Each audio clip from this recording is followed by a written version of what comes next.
Hey guys, Michael from Real Guy TV here, and what I want to talk about today is how to get ready for tarpon. So I'm in the Big Bend area. The tarpon are here. They are definitely 100% here, but we're not going to have like a whole bunch coming in until basically another month away. So June is when you start hunting for them. But now is when you start getting ready for them, and it's a process. It's a process to get ready for these fish. And I'm just going to go through like a list of things that I do in order to prepare to catch these fish. And the number one thing is get a cast net and learn how to throw it. So your first cast net, my recommendation would be a 7-foot cast net, 1 pound per foot.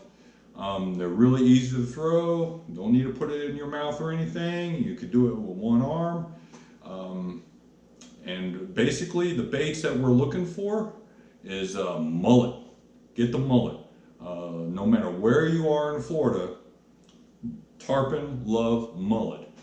And but up here in the Big Bend, even more so. Like I tried fishing them for crabs up here in the Big Bend area, and I can't get them on a crab. They want that mullet. That's like the only bait. You can probably get away with using pinfish, tarpon like pinfish, but you always want to be targeting the mullet. Ditch the artificials, okay? The artificials work for other fish, but when you're doing tarpon fishing, you got to get like a certain kind of mindset. You know, you got to basically go out on everything. Like everything has got to be perfectly perfect with tarpon, because tarpon, they're one of the hardest fish in the world to catch. So you just have to go out on everything. You got to go out on your skill, and also kind of not so much on your gear, but with cast nets, that's an additional thing. A lot of people still don't use them for whatever reason. But with tarpon, I would highly recommend getting bait for tarpon and keeping that bait alive, which is another additional thing. You know, a lot of these artificial guys, they don't want to deal with live wells. They don't want to deal with live wells, and you know, a lot of times, most of the time, you can get away with not even dealing with live wells. But with tarpon, you definitely want to be using a live well and keeping your baits alive when catching them. Okay, I mean these things have been around, you know, pre-dinosaur. They got these big eyes and they're cautious. You know, they don't go and just bite the bait like a trout will. Okay, they will sneak up on the bait. The bait won't even know it's there, and they will look at it from the bottom and they'll examine it before they even think about biting it.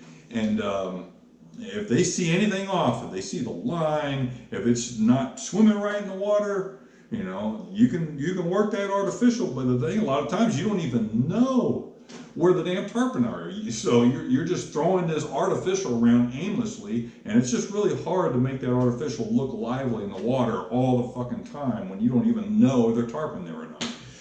You put a live bait in there, don't worry about it. That thing will look alive in the water. Even if you're like sipping or you're taking a piss or whatever, that thing's always going to look alive in the water. So, you know, you got to spend a lot of time trying to fool these tarpon into the bite. So I can't stress that enough. So yeah, get the cast net and a way to keep them alive. They'll take a dead bait. They'll take a dead bait. It won't be the bites won't be as frequent, but you know, it's got to be fresh. So that means you got to catch that bait that day. You know, kind of like with redfish. A lot of people will catch the bait, but they won't bother keeping it alive. But because it smells fresh, the redfish will eat it. You know, you definitely don't want to be using something frozen. So either way, whether you're dead or alive, you got to use a cast net. You just can't get away from that, especially with tarpon fishing. I am sorry. So that right there will probably just eliminate like half the freaking people even thinking about catching tarpon. Like I said, you got to go all out with these fish. So that would be the number one. The number two is just the mindset.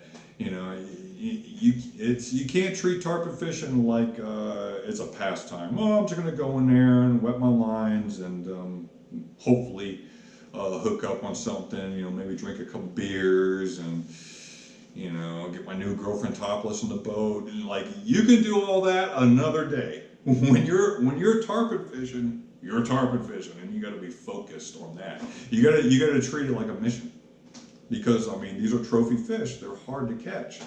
It's not just hard to just get them hooked or get them to bite. It's hard keeping them on the hook. I mean, there's a lot to tarpon fishing, so you got to be like focused on it. So that would be my number 2 suggestion. And before we get into like how we fight the fish and all that kind of stuff, I'm just going to quickly show you like the tackle that I use, but what you will probably be using will be like totally different. You know, my situation's unique because I'm on a kayak. It's a big water ugly stick for spinning reels. They make one for the conventional reel, which is even bulkier than this one. And what I got on here, what do I got on here? I don't even freaking know. The BG 8000. So this right here, the BG 8000, it's a relatively cheap reel, but it's good enough for tarpon. I mean, it's good enough for like a 200-pound shark, you know, if you're on a kayak. But on tarpon, kayak or no, you can definitely catch them on this. This is a more than adequate reel. You don't need to go all out. You don't even need to go all out with a pole. But this is what I'm using, and this is what I use most of the time. I use the Mustad circle hooks. You know, it gets them on the corner of the mouth, and you know, these are not fish we're trying to catch. But you can use J hooks if you're having a lot of trouble getting them hooked up. I noticed that with these circle hooks, these 7/0 Mustad circle hooks, if I'm running like a larger mullet, it won't hook the fish. You have to, and with larger mullet, or hell, even like the medium-sized mullet, what I'll do is I'll bridle the bait, and I'll have that hook sitting on the nose of the bait, and it's just that little rubber band just holding the hook on top of its face, so the hook is just totally exposed. That will increase your hookup ratio on tarpon like you would not freaking believe, man. But if it's a small little mullet, and that's another thing for up here in the big area, the Big Bend area, and this is just unique for up here. This definitely was not the case in the Florida Keys. But up here in the Big Bend, they like small baits, man. They like small baits. So that makes keeping the baits alive so much easier up here. So we're talking like 3 to 6 inch mullet. When I first came here, I couldn't get out of that mindset, that Key West mindset. I was just looking for the biggest mullet I can frickin' find, because that's what they ate down there. They wanted a frickin' meal down there. But here, they just kind of like snack all morning long. They just snack, and they just snack on these little tiny fish. So if I got like a 3-inch mullet, you know, I'm not gonna try bridling with that. There's gonna be enough hook exposure for that. And I think these are called the Demon circle hooks, and it's the fine wire ones. Like, they are thin, so even though it's kind of a big hook, it doesn't weigh the bait down, and it gives that very natural presentation in the water. So that's a lot on hooks right there. This thing, and this is what I'm going to be running this year, and this is like way overkill for tarpon, right? And why am I running this? Well, because I'm in the mood to run it. And also, you know, with this system here, you can go from tarpon fishing to shark fishing. So if I caught my tarpon for the day, I said, hey man, I want to catch one of these big ass fucking sharks out here. You know, all I have to do is take off that fluorocarbon leader and have like 100-pound test mono, which is more than enough to catch the kind of sharks that I get from a kayak. And so this is a Penn Senator 4.0, and yeah, there's pros and cons to the spinning reel and this. The spinning reel is a lot easier to use overall, but when it comes to fighting big fish, it doesn't matter if it's a shark or a tarpon. Once you have that fish on, this is so much easier to haul that fish in. And because I'm on a kayak, I can get these fish close to my boat really quickly by really not going crazy on the drag, but a pretty good drag. and I kind of use my boat as a drag system. And that's how I'm able to get those good aerial shots with these tarpon. Now, in your situation, this is just what I'm using, okay? And my situation is unique. In your situation, you would want to kind of do away with rods that are beefy like this. You know, you would probably want to get like a more flimsy kind of rod that, you know, I think it's called like a slow action rod. So you get like a slow action rod, and you know it's not as beefy as these, and that will give you a lot more give when you're fighting that fish, and increase your chances of getting that fish to the boat. As far as line goes, 60-pound test. That's another thing with line. Like if you're using a spinning reel, you know, obviously capacity is a factor. So yeah, go with braid, but you would definitely want to have like a top shot of mono. And you know, it could be 60-pound test mono, same kind of test. And you know, that's just so the stretch. So when that fish jumps out of the water, you know, it'll have some stretch in that line and kind of prevent that hook from being ripped out or straightening out. Like if you just do braid, then there's a very good chance that hook will either get ripped out or just straighten out by the fish when he jumps out of the water.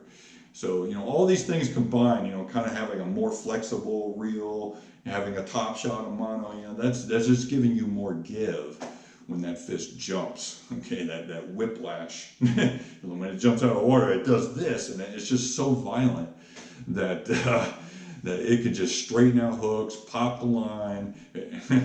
So, and then, of course, you got to have fluorocarbon leaders. So we're talking like 3 things on the freaking line, right? You got braid, you got mono, and then you got fluorocarbon leader. And when I first came up here, I figured, man, I don't need no damn fluorocarbon leader. These waters are all murked out by the rivers that are being fed in, right? So they're muddy. And I was thinking in my head, well, I don't have to worry about fluorocarbon leader. There's no way in hell they're going to see the line. They see the freaking line. Okay, these damn tarpon, like I said, they'll come up on that bait and they'll like examine it for like 5 minutes, and they'll look at it long enough to see that fucking line, even in murky ass water. You switch over to fluorocarbon, you got bites. It's crazy, I know. The only time when I was able to get away not using fluorocarbon leader is at nighttime. So if you're like fishing in the dark, then yeah, you could just have straight up mono, braid to mono, don't have to worry about fluorocarbon. And with fluorocarbon for tarpon, in the Keys during the day hours, you know, you probably have to do like 40-pound test, because even 60-pound test they'll see. But here, pretty much all the time, like you can get away with like 60-pound test, day hours, it doesn't matter. 60-pound test fluorocarbon leader, and this year I think I'm going to try to do 80-pound test fluorocarbon and see how that works out. And that's just so I can horse crank the fuck out of them. Obviously, if you're in a boat, you want to really take your time with these fish. If you're stationary on land and you can't chase the fish with a boat, you definitely have to take your sweet time with them. It's a 45-minute battle, okay? You're not trying to bring the fish to you. You're trying to wear them out. So I guess now I'll talk about like how to fight these fucking things, right? So when you first when you first bite, like whether you have a live mullet in the water and you're just sitting there waiting, or you cast it to the tarpon, or if you're just trolling, you basically want like almost no drag. Okay, no drag. You wait until you got a good solid peel of the line, and then you start putting some drag on. And then once the fish realize, you raise the rod. You know, you want to always kind of keep the rod pointed. It's kind of hard when you're trolling in a kayak, but raise the rod, put some tension on that line, and then he's gonna know something's up, and he's gonna start running. And then when he jumps, you want to try to do what's called bowing to the king. And you know, you don't have to be too aggressive with a bow. You can just point the rod at the fish when he jumps out of the water, and once he goes back in the water, you just raise the rod back up, take the slack out. Whole point of that is just not to create slack in the line when he jumps out of the water. It's to create slack in the line so that when he jumps into the water, he doesn't end up ripping the line creating that amount of tension to rip it, or they can land on the line and snap it that way. So you're just creating slack on the line so that it doesn't get ripped during that the acrobatics. And then you raise the rod, take the slack out, and be ready for another jump. Sometimes they can jump 4 or 5 times before they stop jumping. You know, you might be 20 minutes in the battle, and then they'll jump again. So you got to always kind of be ready for them to make that jump. But if you have a real flexible rod, not, you know, beefy rods like these, and you got that model top shot, you could probably not be too good at bowing to the king. You know, that's just something I like doing. I'm really good at doing it because, and it's fun to try to do it. So, but you know, I've been doing this for a while. When you first start out, it's going to be hard to catch that every single time on the jump. So yeah, there's that, and yep. Now wear them out. You got to get into the mentality of wearing them out. Where a lot of people mess up is they get the fish to the boat and they think they got it. No. You're gonna have to pull that fish to the boat like 20 times. You know, you got to see his belly. Like if he's diving down, he's got his nose down, and that tail is still wagging. You don't have him. He's right next to the boat. You can touch him. But he's got enough energy to try to get away from you. So if you want that hero shot, you know, you got to wait till you see some belly. You know, he's on his side. Then you can put your mitts in his mouth, and the bottom part of his mouth is all bone. You just grab it like that and get your hero shot. So I can't really think of anything else. I mean, that was a lot of details just thrown out at you all. But a lot of people were asking. And you know, this is a different kind of fish, man. You gotta come at it a different approach. You can't just like go out there, oh, I'm gonna try fishing for tarpon. You can't do that. Okay, well that's it.